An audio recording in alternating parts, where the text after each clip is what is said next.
For more info on low stimulus activities and the need to reset your stimulatory baseline, see this. Go here.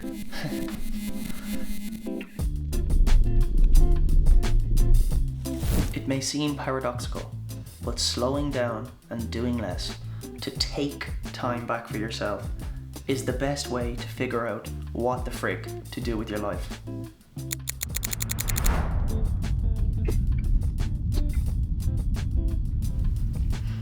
Having read a good few books and watched a good few videos, I've managed to synthesize seemingly disparate ideas into a coherent whole I'll present here with this video, in the hopes that it might help clarify your thinking around this topic. This video has been structured into 3 main parts, the second of which I find particularly interesting.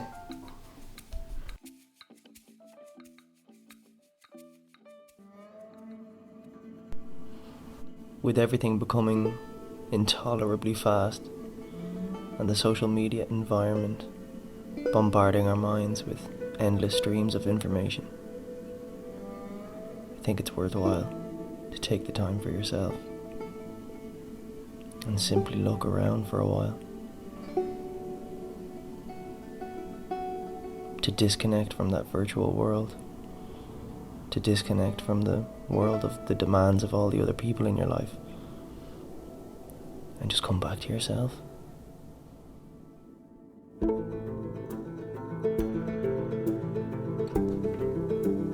You have primal inclinations, activities and areas of study you naturally gravitate towards, interests that resonate with your unique biochemical makeup.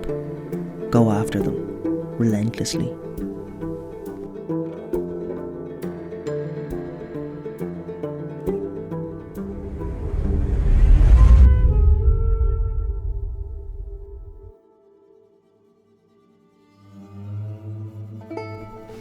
It's very simple. You have to mercilessly steal back time from the world for yourself to figure out exactly what it is you want to do in this life, in this world. There's no two ways about it. And it's hard work, but it's well worth it. Now, to the point about becoming a rational flâneur, the most interesting point. A flâneur is somebody who walks around aimlessly, observes life, and simply is.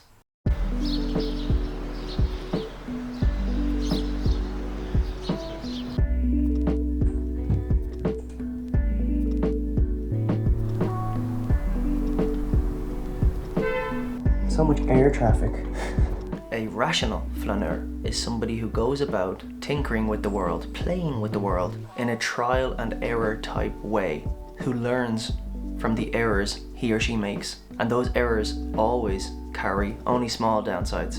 But the flâneur, the rational flâneur, is comfortable in the knowledge that there will come a day when there's a massive payoff, a massive upside to the tinkering that they have been engaged in for this whole time.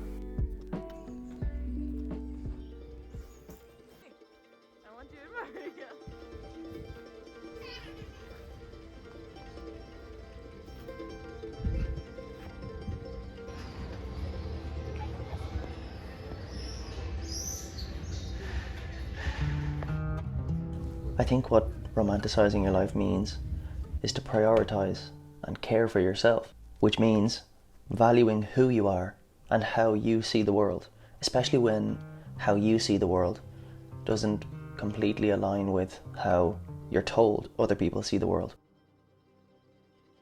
I'd imagine if you're a human being who's operating on autopilot without paying much thought to what a blessing it is to have been gifted this one human experience on this earth, then you're more concerned about the likes of conforming to the society around you, to the society that you happen to emerge into, and going along with the various different consensus trances that happen to be fashionable during your time here, than you are about putting in the work to figure out who you are, and then from that figure out what's the best way to live your life. You can, by your own standards, determine what an exciting, meaningful, careful, loving, adventurous life would look like for you, irrespective of what the other Joneses in the tribes that surround your immediate self and that are in your immediate environment think, say, or do.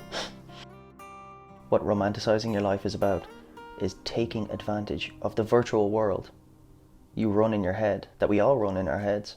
This inner representation of outer reality.